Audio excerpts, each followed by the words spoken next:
Dun, dun, dun, dun, dun, dun, dun, dun, dun, dun, dun, dun,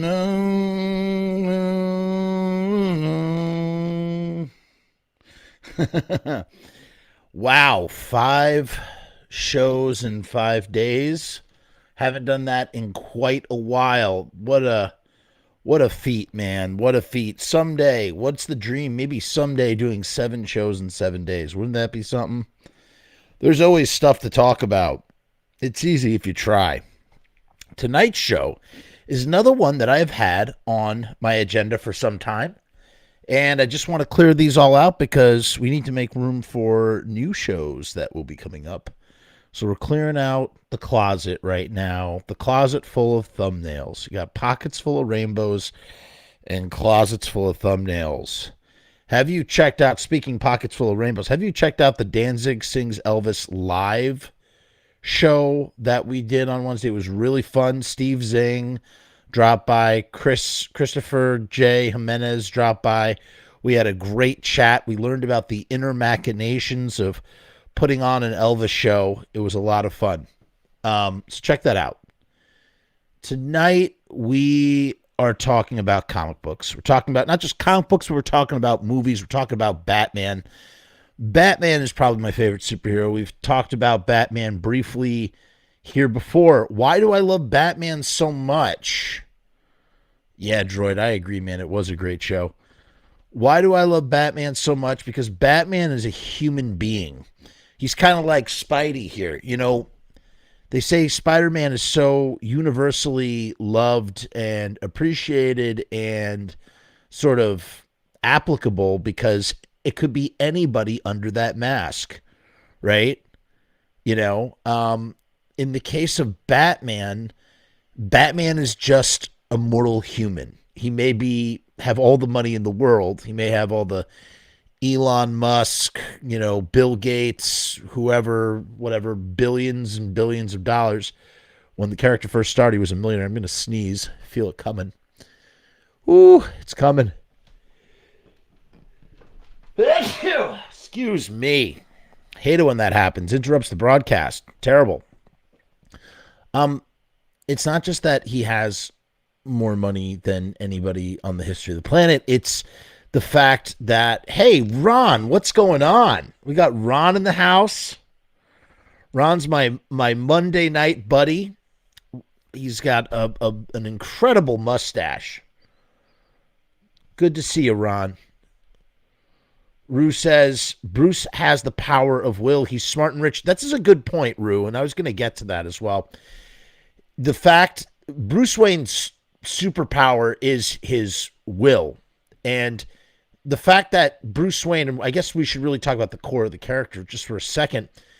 Bruce Wayne is he is, well, first of all, Bruce Wayne is the mask. Batman is the real guy, right? Bruce Wayne, you know, died when his parents died, and the guy, Batman, he sort of wears Bruce Wayne as a mask. So it's one of these reverse situations where the alter ego is the mask. It's the same thing, you know, this has been contextualized with Clark Kent and Superman, Kal-El. Same exact situation. You know, Clark Kent is the mask. Superman is the real true guy. Quentin Tarantino did a wonderful job of explaining this in the second half of Kill Bill in a brilliant monologue done by David Carradine. So you have that aspect too. But yeah, he does have a power of will that makes him sort of superhuman in a way. But that's also part of his problem. Not his problem, but like at the center of the character, he thinks that he can basically, you know, that he can wage a one-man war on all crime. Yes, Ron, you're absolutely right. Ego became his power, and Batman has an incredible sense of ego. Is a sense of will. He really thinks that's his madness, and that's the other thing that makes Batman so interesting with his rogues gallery. You know, the thing that we love, our favorite superheroes are only as good as the rogues they have in their gallery. Spider-Man has a wonderful rogues gallery. Batman has a wonderful rogues gallery. The memorable villains, right? But here's the thing about Batman. He is almost no different than the villains that he fights. It's just that he's on the opposite side. If everything is a spectrum, all of the rogues are on one side of the spectrum and he's on the other side. But he's just as crazy as he are, and it's because of his ego. It's because he experienced this incredibly traumatic event that basically caused him to devote his entire life to sort of, becoming the peak of everything, strategy and, martial arts and technology, and blending all of these things together to become the world's greatest detective. That's another aspect that we don't always get in these movies, that Batman is the world's greatest detective. All of these things sort of coming together. It's been said, and sometimes they sort of overpower Batman's ego in the comic books. And a great example of this is against Superman. Every time that Batman and Superman go up against each other, everybody's really afraid of Batman. He's got all these contingency plans. You read Tower of Babel. He comes up with ways to destroy the entire Justice League. He's really, really smart and devious in that kind of way. He has contingency plans and fail-safes for every type of situation. Superman is the only guy that entrusts him with kryptonite, like in case something ever bad happens to him. It's kind of like that. But what's interesting is, and they always say, they always say, with enough time and planning, with enough time, planning, and resources, Batman can defeat any foe. And they sort of overpower him when it comes to Superman, because the reality is that Superman would find him in 1 second and snap his neck, right? But they always give, Batman some sort of incredible way of, getting out of it every single time. But that's what I love him. But we're talking about, but what we're going to talk about, the cinematic, excuse me, I have some serious allergies going on right now.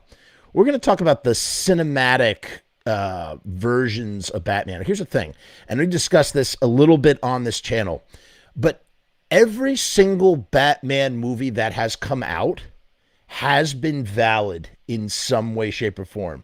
What did you just say, Jeff? What? Valid? Even the bad ones? Yes, even the bad ones. You know why? Because they are all adaptations of this character, and all of them are kind of valid interpretations of the character in different ways. For instance, Michael Keaton's Batman, the first Batman, Tim Burton's Batman, which was lauded and venerated when it came out, became, sort of unfashionable after a while, when, especially in the early aughts, when Christopher Nolan was doing his Dark Knight trilogy, suddenly Michael Keaton became sort of very passé, like the notion for me, what makes Michael Keaton valuable as Batman, it's not the Batman side. It's like when he says lines like, nuts, you want to get nuts? Let's get nuts. Stuff like that. Like, because Batman would never say anything like that. That's not how Batman would play that. He might put a silver serving plate in his against his body to stop a little pea shooter bullet that the Joker has, but he wouldn't say nuts. Whoa, that was crazy. Did you guys see that? I saw that. But the thing is, whether it's in or out of style, it's still valid. And the original Batman movie, the Tim Burton one, is just an adaptation of the original 1939 Batman in that kind of way. And every Batman since has been some sort of interpretation of the Dark Knight.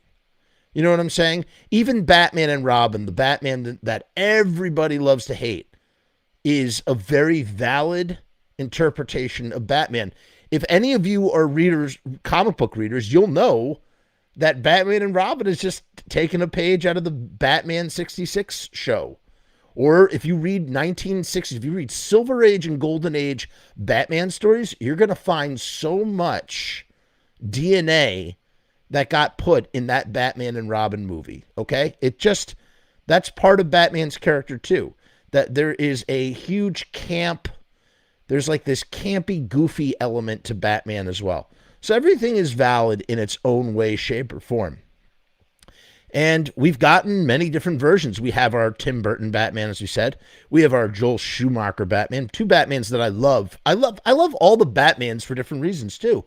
Uh, my least favorite Batman might be the Christopher Nolan Batman. I really am not a fan of Christian Bale and what he did with the character. I thought he betrayed some of the core tenets. Like, for instance, we were talking before about what makes Batman Batman, and that, as Ron said, super ego, ego and willpower. Rue was talking about willpower and stuff. Another thing that makes Batman Batman is he'll never stop being Batman. So to see him wanting to hang up the cowl in The Dark Knight, I just went, no, this is not Batman. Batman would never let Harvey Dent put a gun up to someone's head and not put him in jail. He'd go, Harvey, you need help. You know what I mean? What's up? What's up, Amy? I love the Adam West Batman. Adam West Batman's great. All the Batmans are valid. As I said, they're all valid. Daniel says, I'm reading Batman, Their Dark Designs now. I'm not, is that a new book? I stopped reading in 2009, Batman R.I.P. Grant Morrison, Batman R.I.P. That was the last time I really dived. I read Court of Owls too.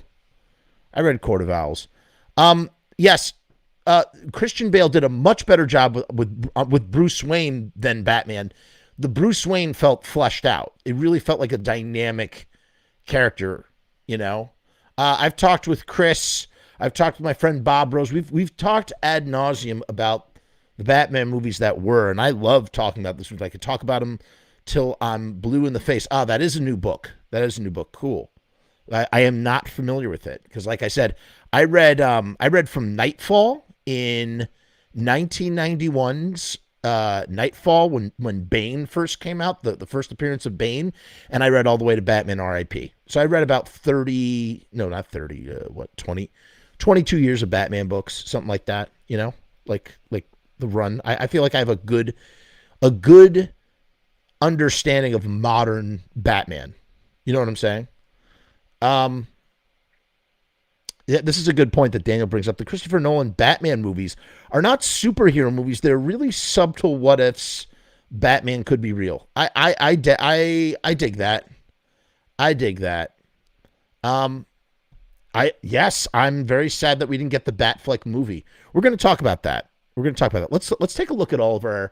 Here, I got a list here, guys. I got two lists here. Let's take a look at the lists because some of these are very interesting, and we can expand based on this. Let's share our little screen here. By the way, for those of you who are local, come join us in Lodi, New Jersey tomorrow night. We got Robbie Bloodshed, Voice of Doom, and Tony's Secret Subway, and I'm hosting the show. It's going to be great. Okay, so here we go. Oops. So here is our first list. This is from MovieWeb. 10 Batman movies that never got made. I'm telling you, the Batman movies that never got made are just as interesting as the ones that did. I mean, we've been pretty lucky. We've gotten a lot of Batman movies. We have. There have been tons. We can't just friggin' be greedy about it. Matt says, dude, you love the Misfits. You go deep. Viva Glenn Danzig. Yeah, dude, I love all that stuff. How do I feel about, Dan asks, how do I feel about the new Batman movie trailers with Robert Patterson?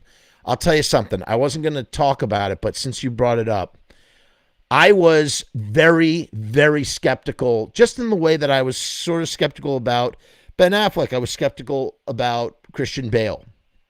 I was skeptical about all these guys playing Batman. And I got to tell you, when Ben Affleck, when I finally caught Ben Affleck in Zack Snyder's films, I was really, really, really happy with what he did with the character. I thought he was a great live action Batman. When I saw Robert Pattinson, whatever his name is, I was like, hell no, this is never going to work. Like, look at this. I mean, look at this emo looking Bruce Wayne Batman character. I have no interest in this. I will just, because here's the thing.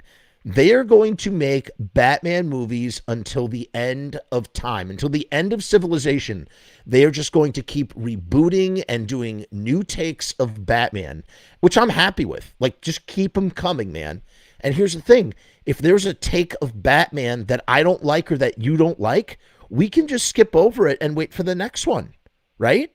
And so that's how I was feeling about the Batman. Matt Reeves, the Batman. Matt Reeves did the new Planet of the Apes movie, The Rise of Planet of the Apes. And I took one look at this dude and I said, he is not going to be a good Batman. This is going to be really, really bad. I don't care. And then I decided to watch the trailer because I had heard that the 3-hour cut of the film, they do have Jeffrey, what's his name? Jeffrey Wright is playing Commissioner Gordon. Excellent casting choice. I'm really excited to see what he can do in that role. But, I just didn't think Robert would be able to, he's a great actor, but he's no Batman. He's not a Batman. I took one look at him with that stupid haircut. I said, this isn't going to work.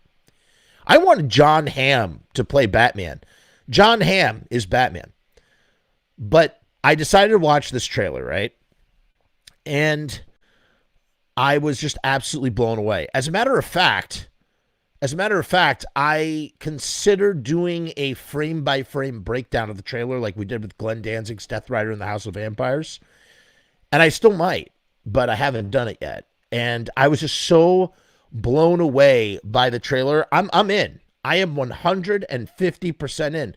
So to sort of counter every single thing I just said, I was so blown away by the trailer that I have a complete open mind. As Dan says, I felt the same way about Heath Ledger.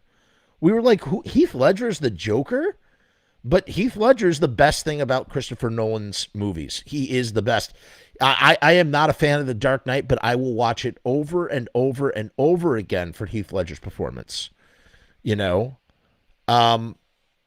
Dan says, funny thing, if you read the original 1989 Batman script, which was written by Sam Hamm, it puts much more emphasis on Bruce Wayne. I did not know that.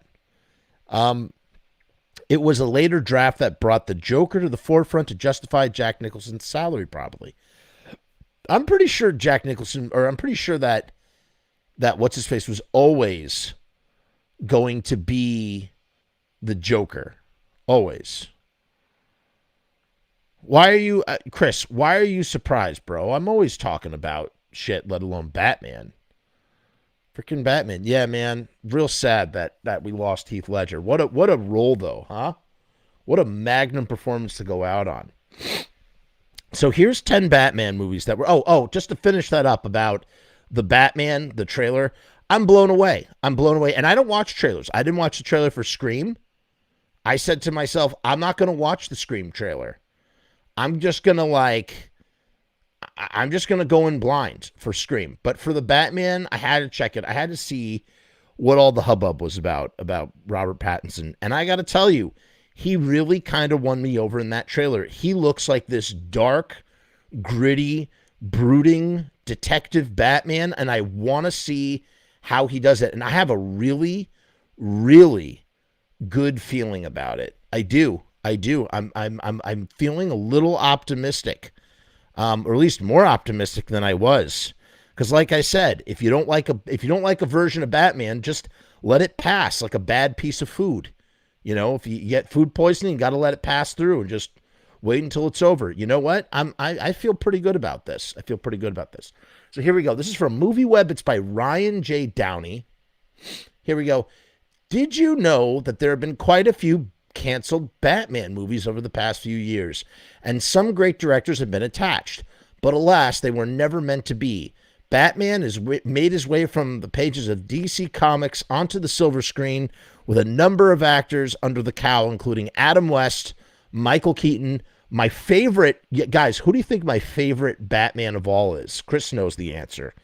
Who do you think my favorite Batman of all? It's Val mother effing Kilmer. That's right.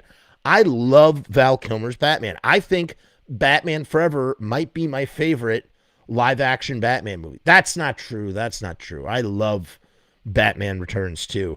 But I love me some Batman Forever. And you know what? I like Batman and Robin. George Clooney, great Batman. Misdirected, but a great Batman. The potential was there. And I hate this narrative. I hate this narrative that, like, you know, he's no good or whatever. You know, I mean, we've gotten pretty lucky when it comes to Batman. I mean, really, one of the weakest links for me was Christian Bale. And yes, we got George Clooney, Christian Bale, and of course, Ben Affleck. Tim Burton, Joel Schumacher, Christopher Nolan, and Zack Snyder are among the folks behind the scenes who have had a hand in getting the Caped Crusader into the multiplex. But won't about what? But won't, this is a typo. But won't about those that didn't. But what about those that didn't is what he meant to say. What do you mean? Get out of here. This nonsense. You like Val Kilmer too. Chris likes Val Kilmer. He's just being ridiculous right now. It's the whiskey has gone to his brain. Since legendary co-creators Bob Kane and Bill Finger, who wrote this? It's Bill Finger, not Bob Finger. Who wrote this garbage? This guy is a doofus. Ryan J. Downey. Geez Louise, like do some research, man. It's not Bob Finger, it's Bill Finger.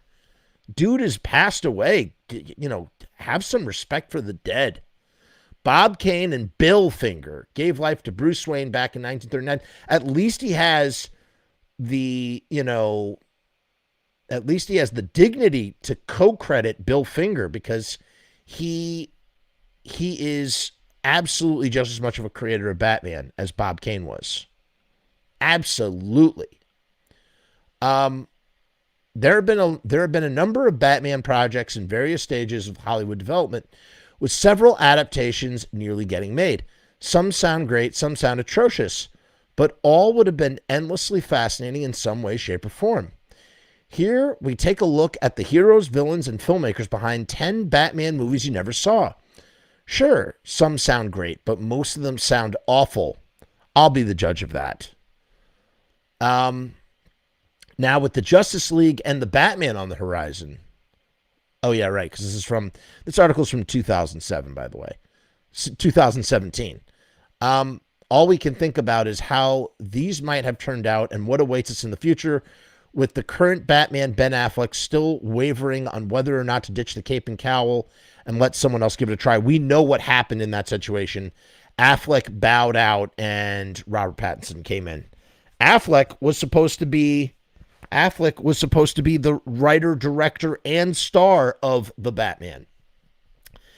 After the 1978 Superman movie, directed by Richard Donner, famously made the world believe that a man could fly, one of the screenwriters responsible for the film was soon drafted to take a crack at Gotham City's brooding vigilante.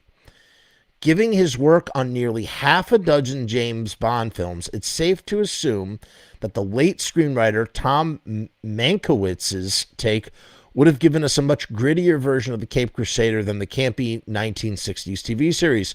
His script was reportedly inspired by Steve Englehart and Marshall Rogers' fan-favorite Detective Comics run, a bright spot in the 70s comic book scene that brought Batman to new heights. Once Ghostbusters director Ivan Reitman came on board, yes, this is bizarre, Bill Murray was rumored to star. Isn't that crazy? And David Bowie would have been the Joker. Eddie Murphy was one of the names thrown around as a potential Robin, which is just absolutely bizarre to me. Like, Bill Murray and Eddie Murphy as Robin? That's nuts. See, Amy says Schumacher's Batman is a bit silly and lighthearted, Major Cheese.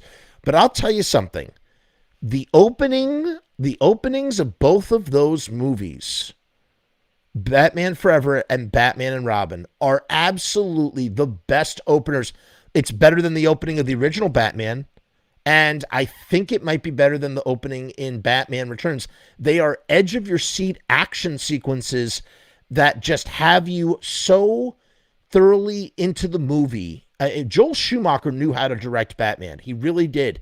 And I hope that there is some sort of like Season of the Witch revival for Batman Forever and Batman and Robin that really allow people to understand and appreciate what Joel Schumacher did. You know what I'm saying? Um, Droid Little says, I think we'll always be partial to the 89 Keaton Batman. Saw it in the theater when I was a kid. Me too. Was huge at the time. Of course, everybody has their Batman that they grew up with. I grew up with Keaton. I grew up with Val Kilmer. And I grew up with George Clooney, man. Those were all my Batmen. Even Adam West was my first Batman. Kevin Conroy, the one true voice of Batman. Rue's mind is blown right now with the notion that Bill Murray would be Batman and Bowie would be the Joker. Well, how would Bill Murray do it?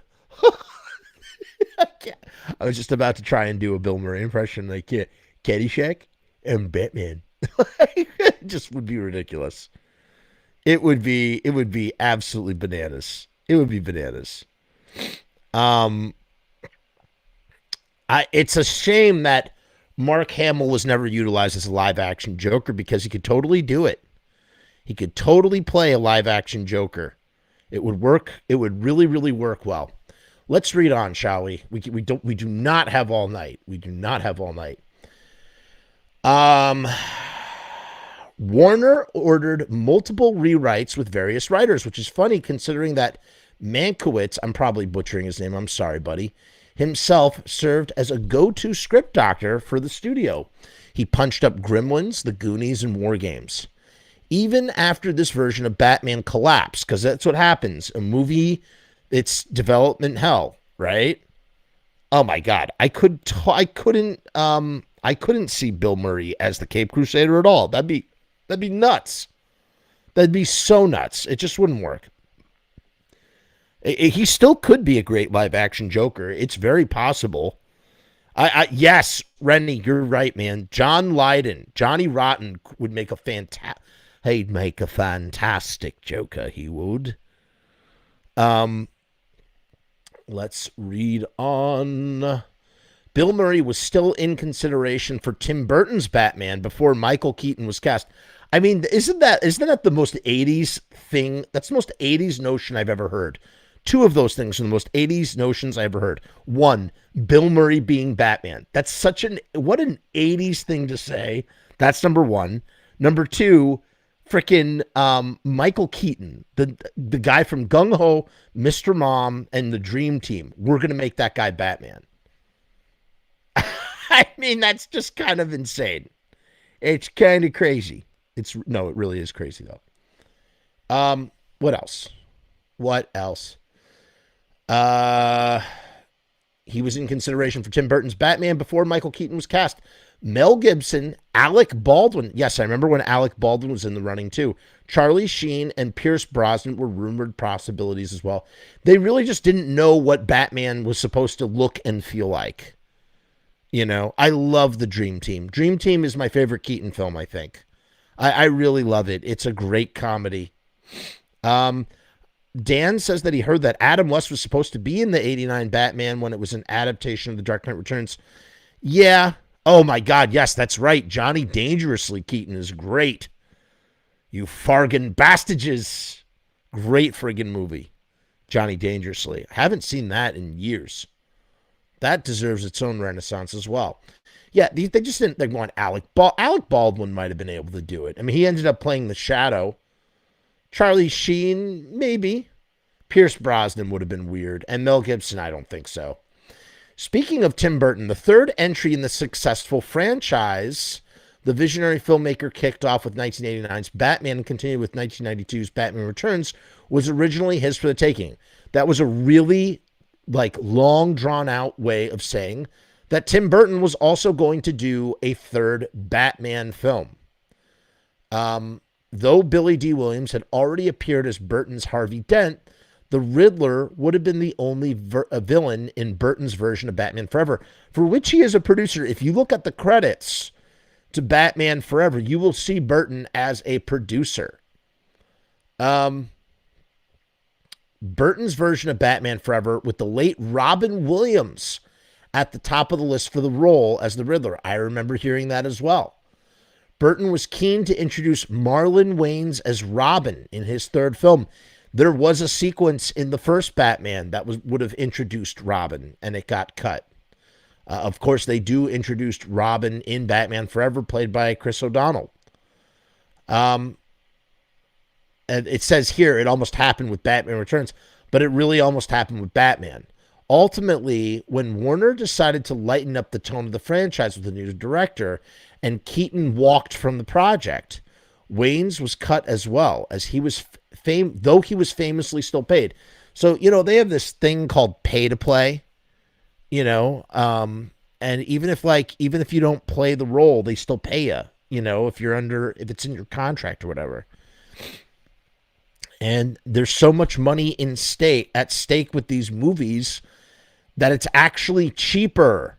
It's cheaper to pay someone to walk than it would be to cast them and maybe lose all of the box office receipts, in that kind of way. Now, by far the most interesting film for me on this whole list, I would have loved to have seen what Joel Schumacher's Batman Unchained would have been. Now, they call it Batman Unchained, but there was another title that went around. The title that I remember from that time, from the late 90s, because I followed this stuff like it was religion, was the title Batman Triumphant. And we were all told that Nicolas Cage was going to play the Scarecrow. John Travolta was going to be in it. Like, it was going to be this crazy movie, and it was going to be called Batman Triumphant. Like Tim Burton, the Lost Boys director, Joel Schumacher, they say here it's called Batman Unchained. Lost Boys director Joel Schumacher made 2 Batman films, serving as sequels to Burton's films, rather than going the reboot route. Now, what really connects these films, all 4 original 90s Warner Brother films, whatever you want, no, Batman was in 89. What connects the 4 original Warner Brothers films are Michael Gough as Alfred and Pat Hingle as Commissioner Gordon, who are in all 4 films. That sort of kind of keeps a little bit of the continuity. A little bit. Batman Forever with Val Kilmer in the lead was certainly less strange and more family friendly than Batman Returns, while still maintaining a bit of the balance. We were talking yesterday about soundtracks. Batman Forever soundtrack. That was the soundtrack to the summer of 1995. Brilliant soundtrack. You have Seal. Even that, the only U2 song that I really love and appreciate, because I don't like U2, the only song that they ever did that I thought was great was Hold Me, Kill Me, Kiss Me, Thrill Me, off of the Batman Forever soundtrack. It's great. But Schumacher's follow-up with George Clooney as Bruce Wayne stalled the franchise, scaring Hollywood away from big-budget superhero movies altogether for a minute. A notoriously campy Mr. Freeze. What's wrong with that? What's wrong with a campy Mr. Freeze? Poison Ivy, Batgirl, and Bat Nipples were among many problems that made Batman and Robin a massive failure. I'm going to touch on the nips for a second. Oh my God. I would love Droid. That's the best comment I've ever heard. I would love a David Lynch Batman. I could sit here right now and pitch a David Lynch Batman. I'm not going to, but I'm going to think about it like tonight. Later tonight, I will be thinking about that. Now, let's touch on the bat nips for a minute. I made a clip about this when we were doing the Death Rider episode, the trailer. What is the deal? What's the problem with bat nips, dude? Like, honestly, who gives a crap? Really, truly. To me, this is indicative of homophobia in the 90s. Like, look at Roman armor breastplates with nipples on them. Like, it's just an aesthetic choice. Is it subversively gay? Yeah, a little bit. Who fucking cares? Honestly, who cares? The filmmaker is gay. Joel Schumacher was gay. And The character, Batman, is a little gay. There is some serious gay subtext in Batman. To have a couple of nipples on the Batsuit is not a big deal. It's really not. I just will never understand. To me, it was a dog whistle for homophobia. In all honesty, it's straight up. I can't think of a single reason why anybody would have a problem with nips on the Batsuit, especially when you look at it from like a Greek Roman sculpted perspective. He's wearing a breastplate. Breastplate. You know what I'm saying? It's totally fine, man. It really is. He's got a fucking codpiece. Nobody ever talks about the codpiece. Nobody ever talks about the butt leather shots. It's just about the bat nipples. Who cares? Honestly, who cares? Christian says, I had a friend called Froome, but I don't hear from him again. I tried several times to contact him, but to no avail. He's a good friend, of course. That's nice. That sounds like it's pronounced Froome. I pronounce my last name Frumis, although a distant cousin of mine who's also Frumis, we're pretty sure we're related. She pronounces her name as Frumis. And I always tell her, no, it's Frumis. We have the same initials, and we're both in the arts. Shout out to Janine. Who cares about bat nipples, though? Seriously. Like, of course, prior to its release, the franchise was doing well enough that a third Schumacher film seemed like a given. A script was already in place, one that would have seen the Scarecrow as the villain and a move back towards the Strange. Batman Unchained, often erroneously referred to, so they actually bring it up. I don't know if I trust this guy because he thinks Bill Finger is Bob Finger, but he's claiming that it's an error to refer to Batman Unchained as Batman Triumphant, which is such a better title to me personally. By fans, would have introduced Harley Quinn, quite possibly played by either Courtney Love or Madonna. So, oh my God, Madonna as Harley Quinn or Courtney Love. That's another very, very 90s choice to make. Schumacher wanted Nicolas Cage to play his main villain in a story that would see Batman locked inside Arkham Asylum as the Scarecrow dosed him with fear gas. That sounds phenomenal. That sounds phenomenal. I'm all about it, man. I'm all about it. And we all know how much I love my Nicolas Cage. It's a shame that it never happened. The script would have brought back every single Batman villain from the previous films in a big hallucination set piece where Batman was put on trial by his rogues gallery. Penguin, Catwoman, Riddler, Two-Face, Mr. Freeze, and Poison Ivy would all be on hand, culminating in the on-screen return of Jack Nicholson as the Joker. Oh my God! It's just, that to me is brilliant. That's brilliant, man. Give me that. But alas, the poor reception to Batman and Robin put Schumacher's future with the franchise in jeopardy. The fact that gathering the likes of Danny DeVito, Michelle Pfeiffer, Jim Carrey, Tommy Lee Jones, Arnold Schwarzenegger, Uma Thurman, and Jack Nicholson together in a single movie would have made this one of the most expensive, if not the most expensive scripts ever produced, certainly didn't help. I mean, come on. You think you could throw $1 million. Let's be realistic. Hey, we want you guys all to come back for one scene. We will pay you $1 million to appear in one scene. Think about it. Let's count that up. Ready? You got Danny DeVito, 1 million, 2 million, 3 million, 4 million, 5 million, 6 million, 7 million.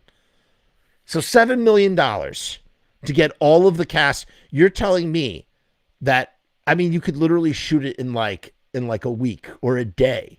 A $1 million fee, $7 million out of a budget that was probably going to be in the tens of millions, 20s of millions. You know, you would imagine that a Batman, the fifth Batman movie probably would have had a budget of like 50 million or something. I don't know what the budget of the last one was, Batman and Robin, but I'm pretty sure it was handsome. And I'm pretty sure that every one of those actors, whether you're Jim Carrey getting $20 million a movie or Jack Nicholson, who got paid $50 million. That's right. Jack Nicholson's fee, not fee, but the total amount of money that he made, because he had points on the box office or whatever for Batman, he made a total of $50 million. Woo! They could have made it happen. They could have made it happen, man. Despite rumored ideas like Kurt Russell for recasting Batman, that would have been interesting. Kurt Russell as Batman? I can't really see it, but Clooney was still signed on for another Batman movie as well, I guess. As recently as 1997, he was telling reporters that he'd be willing to do it while acknowledging the shortcomings of Batman and Robin. The studio let Batman Triumphant writer Stephen Wise and Lee Shapiro take another crack at the script. I would love to read that script. Take another crack at the script for a Schumacher-directed sequel. They kept the Scarecrow as the villain, adding Dr. Langstrom, who's Man-Bat, as well. There was talk of Terrence Stamp playing that role. Stamp, of course, was General Zod in the 1980 Superman 2. Batman Dark... Oh, sorry. I skipped over the title. Joel Schumacher's The Batman Dark Knight. This one I had never heard of. I'm not familiar with this one. Joel Schumacher's Batman Dark Knight.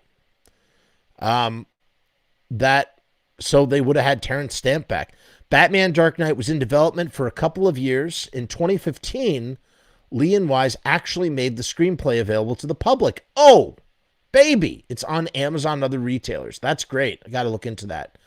Joel Schumacher's The Dark Knight Returns. For a moment there, now that's crazy. And for years, let me tell you something. For years, I dreamed of a Dark Knight Returns directed by Robert Rodriguez. After Sin City came out, I used to just salivate over the idea of Robert Rodriguez doing the same thing with Frank Miller's Dark Knight Returns, because he did it with Frank Miller's Sin City so well. And even casting Bruce Willis as an over-the-hill Dark Knight. My friend and I used to always go, just dreamcast this movie, and he was always of the mind that Rutger Hauer would have been just perfect for the Dark Knight Returns live action. Of course, we sort of got a little bit of Dark Knight Returns in Batman versus Superman: Dawn of Justice, where we get the epic face-off that borrows very heavily from the Dark Knight Returns, tastefully, might I add. So for a moment there, Schumacher nearly had Warner Brothers convinced to let him adapt Frank Miller's gritty graphic novel series, The Dark Knight Returns, about an aging Batman in the near future Gotham City. For, in my personal opinion, the greatest comic book ever made. Even more than The Watchmen. It's the best. Come, son of Jor-El, kneel before Zod. At that point, he reportedly wanted now this I remember, Clint Eastwood to play the senior citizen Batman, but I didn't know it was Joel Schumacher. I had always heard that Clint Eastwood was going to direct The Dark Knight Returns and star as Batman.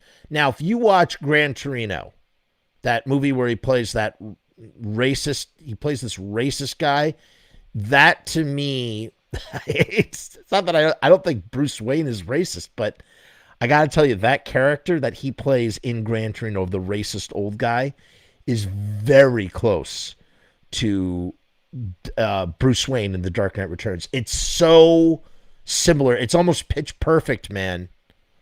It's almost pitch perfect. What's up? We got Chris in the house. Yeah, Batman Year One.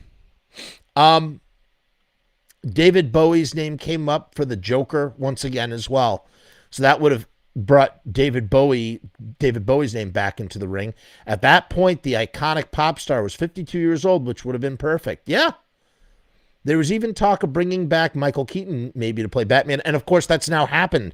30 years later, Michael Keaton is playing Batman in The Flash, which is such like face melting, like fan service in the best way possible. I'm so happy about that.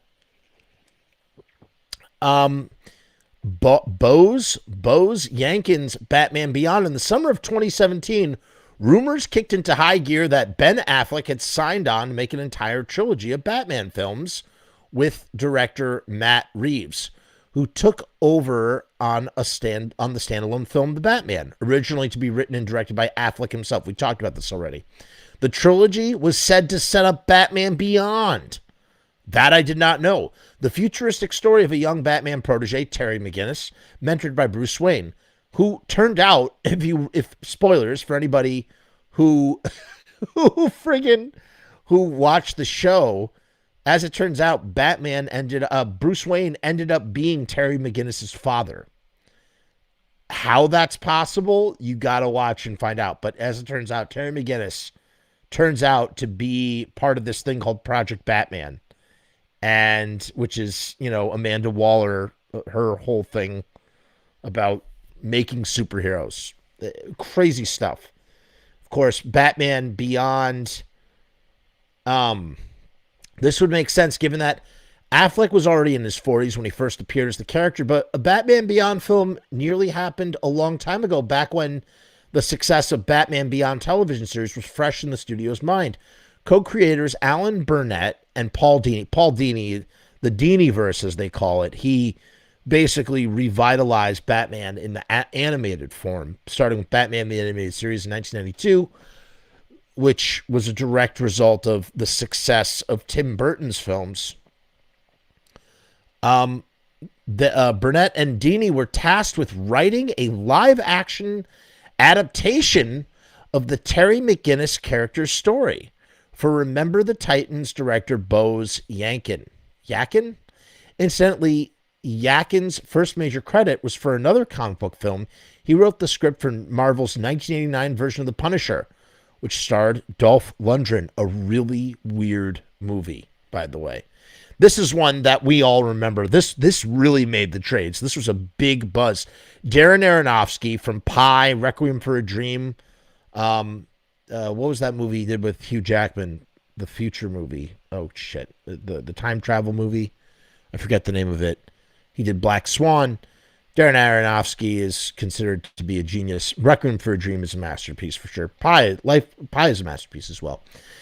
Eventually, Warner Brothers decided the best way to handle Batman was to reboot the character altogether, going back for an origin story. Schumacher's desire to mine some of Frank Miller's comic book material must have made an impression, as the reboot idea was originally set to center around Miller's Batman Year One story, which for me is, people revere Year One, but it's not nearly as good as The Dark Knight Returns.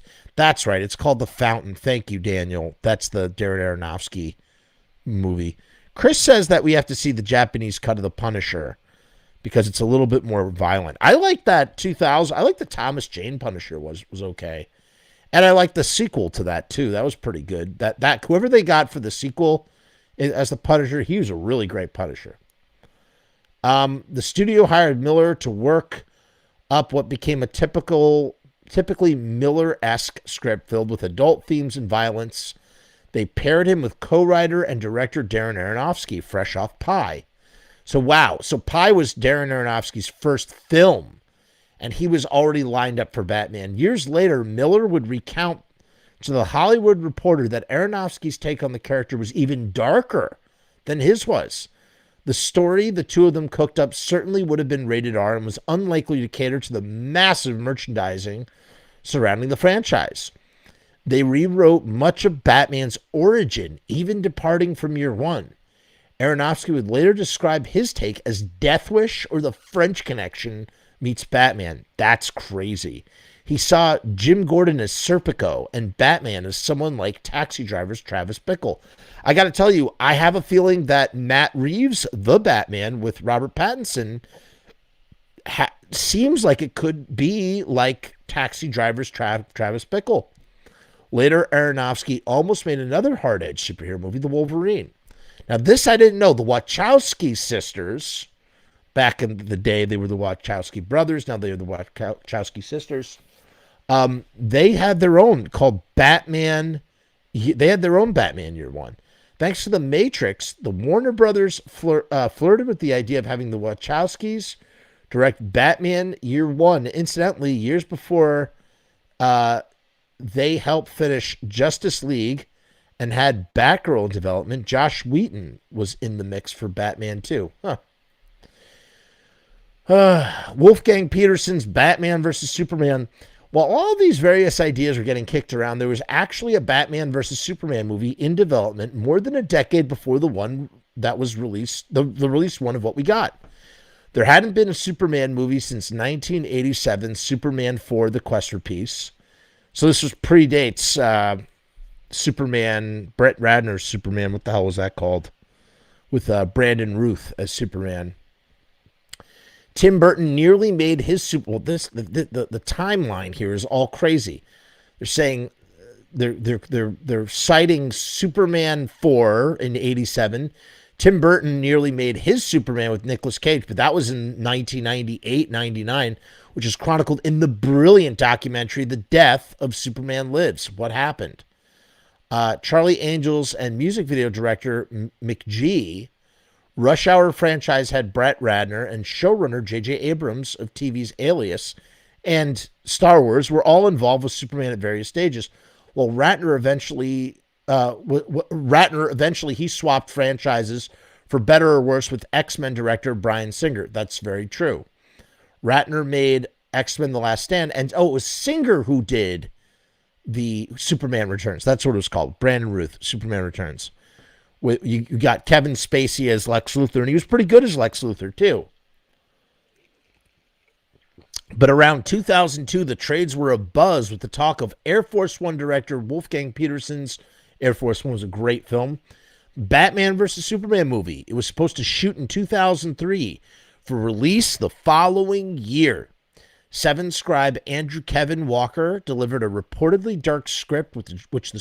obviously the guy wrote Seven, which the studio had rewritten by Akiva Goldsman, who had worked on both Batman Forever and Batman and Robin. Lex Luthor and the Joker were villains. Matt Damon, Jude Law, and Christian Bale were some of the names thrown around for the two leads. Ultimately, the studio decided they'd rather relaunch each character separately. Wolfgang Peterson moved on to direct Brad Pitt in Troy. Here we go. This is the big one that everybody knows about. You would have had the toe cutter as the Martian mother effing Manhunter.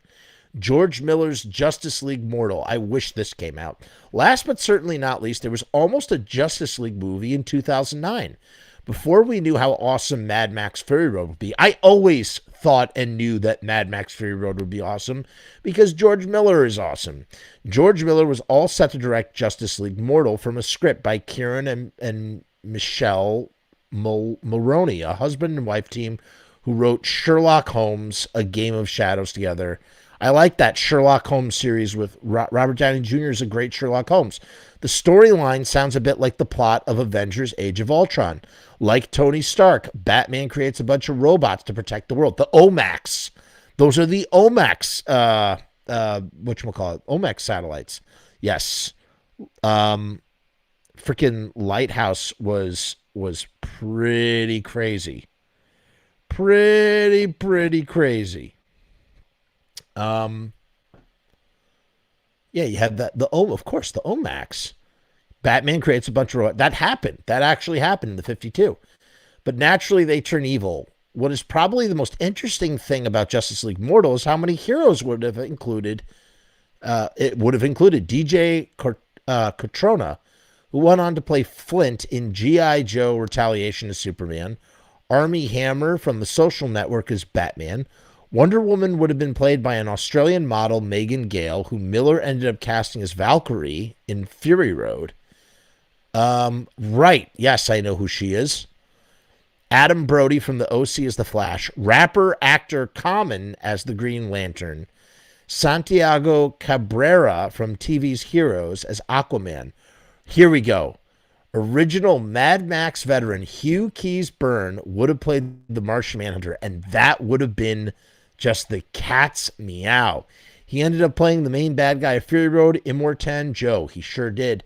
Zoe Kazan, who starred in, I believe that might have been his final film. Zoe Kazan, who starred in 2017's The Big Sick as Iris West. That's Iris West as Wally West's paramour. Comedic actor Jay Burchell, I know, like a Canadian guy, was cast as businessman Maxwell Lord. That's weird. With Teresa Palmer as Talia al Ghul. That would have been a weird cast. It's a weird cast.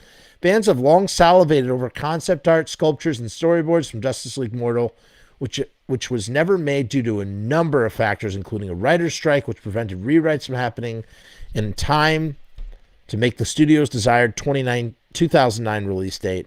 Like Superman Lives, Justice League Mortal will get the documentary treatment with a look at the troubled production due in 2018. And it still never came out. Okay, so we're going to look at one other one here. What time is it? We're at about an hour. Let's take a look at this one. There was another one. There was another article. It was all 9 canceled films and why they didn't happen. Probably going to have similar explanations as what we just saw. But I think there are a couple different ones on here, which is why I wanted to just be thorough. So this is from Screen Rant, and it's by Sandy Schaefer. I'm not going to read the intro because there was going to be here's another one. There was going to be a Batman Returns spinoff featuring Catwoman because Michelle Pfeiffer survived. Right? She survives at the end, and she was supposed to get a spinoff, and that spinoff remained in development hell for 12 years until Halle Berry played Catwoman in her own standalone movie, and it was so bad she won a Razzie for it. It was just terrible, terrible, terrible, terrible. It never happened. The film with Michelle Pfeiffer never happened, which is a shame because that would have been very cool to kind of see that. Batman versus Godzilla. This was new to me. I have never heard of Batman versus Godzilla. A year before the Caped Crusader got his first full-length theatrical film, 1966, Batman the movie starring West. Everybody knows that's where the Joker and Penguin and crew dehydrate people into dust powder and put them in test tubes, which is so bizarre, right? Freaking longtime Godzilla movie writer Shinichi Sekuzawa proposed the idea of Batman versus Godzilla, a film that would have pitted Batman and Robin in a battle against the King of the Monsters, with a little help from their bat technology and bat vehicles, naturally, of course. To this day, there's still a lot that's unknown about the project, including whether Sekizawa ever pitched his concept to DC and whether it was abandoned because of the Batman TV show and the movie that was starring West. Interestingly, both Batman and the American Godzilla franchise, e.g. the Monsterverse, are now based at Warner Brothers. So technically, this crossover could still happen. It almost definitely won't, but there's no harm in dreaming. Hey, give us an animated version. I'm sure that would be cheaper, right? Batman versus Godzilla. Isn't that bonkers, man? Absolutely bonkers. Right? Julie Newmar. There was like 4 or 5 Catwomen, right? Tim Burton, they just call this Tim Burton's Batman 3. Let's see what they say here.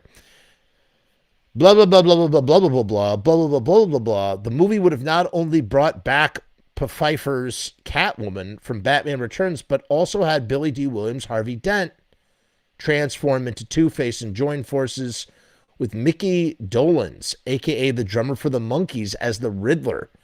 In addition to Renee Russo, that is such a 90s name, who was going to play Chase Meridian. Of course, we got Nicole Kidman instead. She's great in that role. And Marlon Wayans was attached to portray Robin after he had been cast and then cut from Batman Returns. So there's no mention of him in the original Batman 89. However, when Batman Returns saw a significant drop at the box office from its predecessor and was criticized for its macabre tone and more grotesque elements, WB abandoned Burton's version. Burton didn't even want to do Batman Returns, let alone Batman 3 or Batman Forever. He was not interested. We already talked about Joel Schumacher's Batman Triumphant, or as it's called, Batman Unchained. And what could have been would have been absolutely amazing. Shame that didn't happen. Here's one: a Batman and Robin spinoff. Look at that. The freeze version of Robin. Back in the 90s, the WB was hot on the Batman movies and had plans to expand them with multiple spinoffs, including films about Pfeiffer's Catwoman, which we just talked about, and Chris O'Donnell's Robin from Batman Forever and Batman Robin. That's a good idea. That would have been great. Turn him into Nightwing. The former, as mentioned earlier, eventually became 2004's Catwoman, but the latter never saw the light of day in any form. As O'Donnell explained in an interview with Access Hollywood in 2012, they were going to do a Robin spinoff back in the day, and then Batman and Robin was such a bomb, they were like, scrap that. The Dick Grayson version of Robin hasn't been depicted in a live-action movie since then. That's not true. Oh, yeah, they mention it here. Though he did receive a shout-out during 2012's Dark Knight Rises when it's revealed that the character John Blake is legally named Robin Blake, and that would have been, that he eventually kind of becomes Batman, basically, at the end. The Dark Knight Rises is a terrible film. In 2016's Batman vs. Superman Dawn of Justice also nodded to the death of Robin in the DCEU prior to the film's events, but that Robin is Jason Todd, like, for sure. We already talked about Batman Dark Knight. I'm not going to talk about it again. Based in part on Frank Miller's classic comic book story, The Dark Knight Returns. Dark Knight featured Jonathan Crane, Kirk Landstorm, blah, blah, blah. Batman Year One, Batman Beyond. We talked about that as well. Darren Aronofsky, blah, blah, blah. Batman versus Superman. Is this the Wolfgang Peterson? Yeah. So far, these are all the same. Justice League Mortal, we talked about that one. Ben Affleck's The Batman. Initially, the WB planned to follow up Batman versus Superman and Justice League with a solo DCEU vehicle for Ben Affleck's iteration of the Cape Crusader. And it's a crime that it didn't happen. I hope it happens one day. I really, really do. Simply titled The Batman, the film reportedly would have been a mystery and psychological thriller in the vein of David Fincher's The Game, with Affleck reprising his role as Bruce Wayne, in addition to co-writing the script and directing. In an interview, that was such the move, and they're so stupid not to do it. In an interview to promote The Way back in February 2020, Affleck explained that his eventual decision to step away from the Batman and the DCEU in early 2017, saying that he had kind of lost his passion for it and had been dealing with a variety of both professional and personal issues at the time. The Batman has since been completed and revamped and is now being written and directed by Matt Reeves, with Robert Pattinson playing a less experienced 30-something Batman. And that's basically it. Let's see what this says. It's just going to let us switch. Here we go. So there he is. There he is in the new bat suit. We'll see, man. We'll see what happens. The Michael Keaton bat suit, classic. That to me, that's the 1939 version of Batman. You know what I mean? That is like the original Batman. It makes total sense. Then, let's see what else we got here. Val Kilmer and George Clooney. Oh, wow. Oh, it's got a nipple. Who gives a shit? Like, honestly, it makes me so annoyed. It looks fine. It's a great suit. Really is. Really is fine. Surely, far better that he has that stiff neck where he can't turn his head. He looks great in the mantle. Look at this goofball. Look at him. Look how goofy that suit is. This suit's a little bit cooler. I like the Batman Begins suit a lot more than the Dark Knight suit. Sucks. Just sucks. But the original, I'll give that. I'll give it to that. The original suit's pretty cool. This suit's pretty cool. The cowl is a little weird, but definitely more theatrical and Batman looking than the Dark Knight suit, which just looks so bad, looks so stupid. And they gave it a practical purpose, practical reason. Daniel was right. I think it was Daniel who said before, it really is. It's about the Dark Knight trilogy, Nolan's films, whatever, Christopher Nolan's films. It's all about if someone really became Batman, like, like as close as possible to being reality. And in that way, it kind of works, kind of makes sense. And then we get possibly the finest looking Batman of all. I mean, just perfect is Ben Affleck as Batman. He looks great, dude. He has that, he's thick, like THICC thick. You know what I mean? Like a Snickers candy bar, just thick, dude. And he looks like that Dark Knight Returns Batman that we love so much. I love the way I love the way he has the short ears, and I love the symbol on the chest. I love the material that his suit is made out of. It's black and gray. They just really nailed it with that suit. I've always been happy with that suit. And, they're not going to show us Pattinson's thing. I guess that brings us to the end. Of our discussion about Batman. Should we do a Batman trailer breakdown? I kind of, I've really debated like doing stuff like news stuff, like cutting edge news stuff, because, it just doesn't last. It's not evergreen. This was kind of evergreen because we're discussing things that were canceled. I just saw here after I X'd out, they did do an animated version of The Long Halloween, and there is an animated version of The Dark Knight Returns with Peter fucking Weller as Batman, as the over-the-hill Batman, and it's perfect. In fact, The Dark Knight Returns, the animated version, might be one of the finest adaptations of Batman from source material to date. Really, truly, just stupendous. I love Batman. I could talk about Batman forever, especially Batman Forever. Didn't mean to say it like that. If this is your first time watching a show, please make sure to subscribe to the channel. I hope you enjoyed tonight. Tomorrow we're gonna be in Lodi. Come join us in Lodi for They Came from Lodi presented by me. I'm the MC. We're going to do, as Rue's saying here, November from his fire. That's right. It's going to be sick, dude. We're going to have a great time. I'm wearing a cape. I'm going to be wearing a cape. Make no mistake, you're going to see me wearing a cape. And a mask. I will be wearing a mask because I have unvaccinated children. I don't care if I get COVID. I just don't want my kids to get COVID. So that's it. That's it for tonight. I guess I'll play us out. Yes, Chris. I will be MC from us. I'm sorry, Walter, you missed the show, but it's going to be on repeat. You could just listen to it. It's here. It's not going anywhere. Nothing's going nowhere.